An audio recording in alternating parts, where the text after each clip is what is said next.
দৈনন্দিন জীবনে আমাদের রোজই একই চিন্তা যে রাতে কি বানাবো, আমাদের ডিনারে কি হবে, কি করলে সবাই খাবে, এই আমাদের একটা চিন্তা। আর ঘরে বাচ্চারা বলবে কালকে এটা খেয়েছি, আজকে এটা খাবো না, আজকে এটা খেয়েছি, কাল ওটা খাবো না। সেই জন্য অনেক চিন্তা করে আজকে এই রেসিপিটা ডিনারের জন্য বানিয়েছি। দেখুন তো আপনাদের ভালো লাগে নাকি। আজকে বানিয়েছি দই পরোটা আর কাসুন্দি আলুর দম।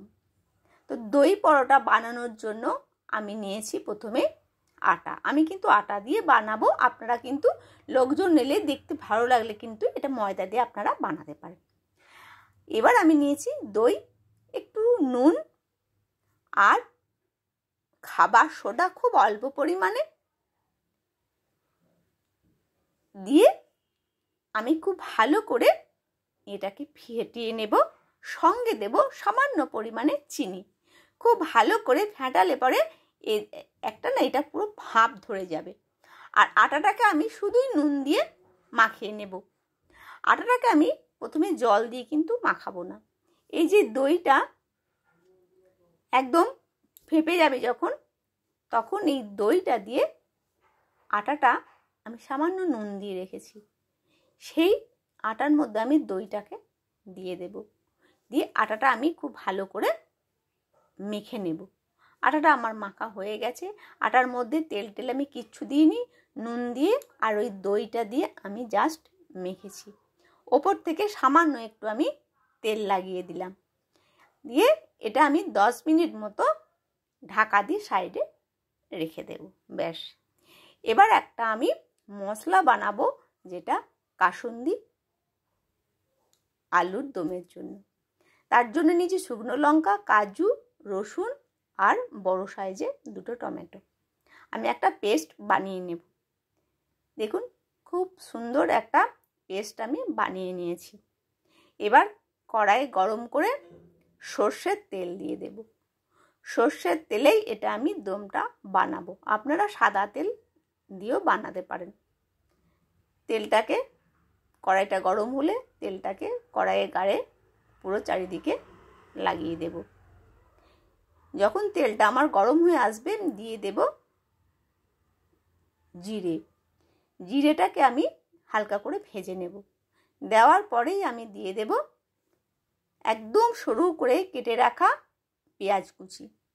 পেঁয়াজটা খুব ভালো করে লাল করে আমি ভেজে নেব। যতক্ষণ না ভাজা হচ্ছে আমাকে কিন্তু এইভাবে ভেজে যেতে হবে। তো বাড়িতে কোনো লোকজন এলে এটা খুব তাড়াতাড়ি রান্না হয়ে যায়, কারণ একদম সামান্য পরিমাণ কোনো রেসিপিতে কোনো বেশি কিছু আমার লাগবেও না, যেটুকুনি ঘরে আছে সেই দিয়েই হয়ে যাবে। ব্যাস, এই যে মশলাটা আমি করে রেখেছি সেই মশলাটা আমি দিয়ে দেব। পেঁয়াজটা যেই ভাজা হয়ে যাবে, দিয়ে এটা খুব ভালো করে একটু ভেজে নেব, যাতে টমেটোর রসুনের কাঁচা গন্ধটা না থাকে। এইভাবে আমি টমেটোটাকে ভেজে নেব। তো ধীরে ধীরে ভাজতে ভাজতে এটা কিন্তু একদম পুরো শুকনো হয়ে আসবে। তখন দিয়ে দেব একটু ধনে, একটু জিরে, যে মশলাগুলো আমাদের ডেলি রান্নাতে ইউজ হয়। ধনে, জিরে, একটু রেড চিলি পাউডার, একটু নুন, একটু চিনি, এই সামান্য এই কটা দিয়ে কিন্তু এই রান্নাটা হয়ে যাচ্ছে। ব্যাস, এইভাবে মশলাটা আমি এর সাথে খুব ভালো করে মিশিয়ে নেব। দেখুন একদম মশলাটা কিন্তু আমার তেল ছেড়ে গেছে আর একদম মশলাটা আমার ভাজাও হয়ে গেছে। এবার আমি এতে দেব আলু। আলু কিন্তু আমি ভাজবো না, আলু আমি সেদ্ধ করে রেখেছি, একদম সেদ্ধ করা আলু। এটা আমি যখন ভাত রান্না করি তখন আলুটাকে না সেদ্ধ করে রেখেছিলাম। আপনারা কিন্তু এভাবে যদি ঘরে আলু সেদ্ধ করে রাখতে পারেন, রেখে দেবেন, তাহলে কিন্তু খুব তাড়াতাড়ি এই রান্নাটা হয়ে যাবে। ব্যাস, সেদ্ধ করা আলুটা এই মশলার মধ্যে দিয়ে দিলাম। এত সুন্দর টেস্ট হয় খেতে। আমি যেদিন প্রথম বানিয়েছিলাম সবাই খেয়ে কিন্তু ভীষণ ভালো বলেছিল, সেই জন্য দ্বিতীয়বার বানিয়ে আপনাদের সাথে শেয়ার করলাম। এবার দিয়ে দেব কাসুন্দি। ব্যাস, কাসুন্দিটা দিয়ে পুরোটা এইভাবে দিয়ে দেব। কাসুন্দিটা দিয়ে আবার সবজি মানে দমটাকে আমি মশলার সাথে নেড়ে নেব। আর রান্নার কিছু নেই, দম কিন্তু আমার হয়ে গেছে, মশলা কিন্তু আমার ভাজা হয়ে গেছে।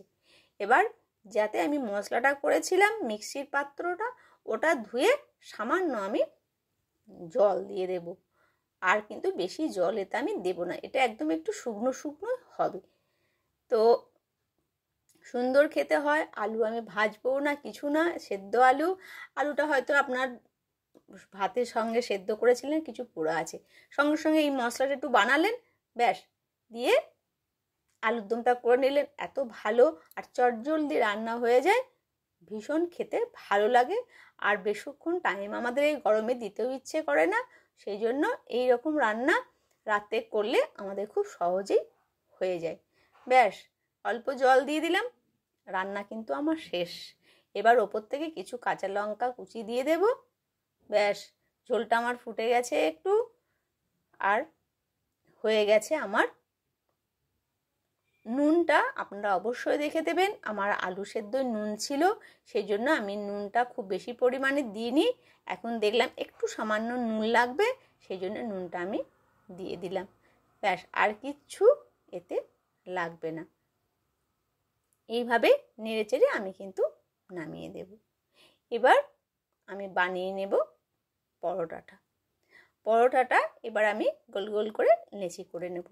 লেচি করে নিয়েছি, এবার একটা একটা করে আমি বেলে নেব।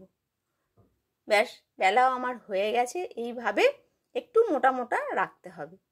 তাওয়ার মধ্যে দিয়ে দেব, তাওয়াটা যে গরম হয়ে গেছে। এবার এই একটা একটা করে আমি ভেজে নেব। ব্যাস, এইভাবে সব কটা আমি ভেজে নেব। এবার আপনারা যদি ভাবেন কিছু অন্যরকম পরোটা বানাবো, ওপরটা দেখতে ভালো লাগবে, তাহলে এক কাজ করবেন, ওপরে সামান্য তেল দিয়ে দেবেন, দিয়ে একটু গাজর কুচি আর একটু ধনেপাতা কুচি। ব্যাস, এটা তো আমাদের ঘরেই থাকে। মানে ডিজাইন করে নেওয়ার জন্যে নিজেকে অনেক কিছু বুদ্ধি বের করতে হয় রান্নার সময়তে। আমি সামান্য একটু বুদ্ধি বের করলাম, করে একটু গাজর আর একটু ধনেপাতা ওপর থেকে দিয়ে দিলাম, তাহলে কি হবে, পরোটা দেখতে ভালো লাগবে। ব্যাস, সব কটা এইভাবে আমি তেল দিয়ে দিয়ে, আপনারা বাটার দিয়েও আপনারা ভাজতে পারেন। ব্যাস, এইভাবে প্রত্যেকটি পরোটা আমি ভেজে নিচ্ছি। যে যেমন বাড়িতে হবে সেই হিসেব মতো পরোটা বানালেই হবে, কিন্তু একবার খেলে এটা বারবার খেতে ইচ্ছে করবে। তো বন্ধুরা, তোমরা যদি আমার নতুন বন্ধু হয়ে থাকো তাহলে অবশ্যই চ্যানেলটিকে সাবস্ক্রাইব করে পাশে থাকবে। আমার নতুন বন্ধুদের অনেক অনেক ভালোবাসা। আমার পরোটা বানানো হয়ে গেল, এবার কিছু বানাবো স্যালাডটাই বা বাদ যায় কেন। কিছু পেঁয়াজ কুচি আমি তুলে রেখেছিলাম, তাতে একটু নুন, একটু রেড চিলি পাউডার, সামান্য একটু ধনেপাতা, আর ওপর থেকে একটু কাগজি লেবুর রস, ব্যাস, আর একটু সর্ষের তেল। এত সুন্দর একটা স্যালাড বানানো হয়ে যায়। ব্যাস, হয়ে গেল আমার দই পরোটা, হয়ে গেল আমার কাসুন্দি আলুর দম, আর একটু সুন্দর লেবুর রস দিয়ে আমার স্যালাড। ব্যাস, একদম অতিথি সেবায় বলুন, নিজেদের খাবার জন্যই বলুন, এত সুন্দর একটা ডিনার থালি আমাদের রেডি হয়ে গেল। সুন্দর, আসুন তাহলে লাস্টে দেখে নেওয়া যাক কেমন করে থালিটা আমি সাজিয়ে নিচ্ছি। এইভাবে আমি পরিবেশন করে দিলাম। বন্ধুরা, কেমন লাগলো অবশ্যই কমেন্টস করে জানাবেন। ভালো থাকবেন, সুস্থ থাকবেন, দেখা হবে আবার নতুন কোনো রেসিপিতে। আর এইভাবে ডিনার প্লেটটা আপনারাও সাজিয়ে আপনারাও খান, বন্ধুদেরকেও খাওয়ান। তাহলে বন্ধুরা, আজকে আমার ডিনার থালি আপনাদের কেমন লেগেছে অবশ্যই কমেন্টস করে জানাবেন। ধন্যবাদ।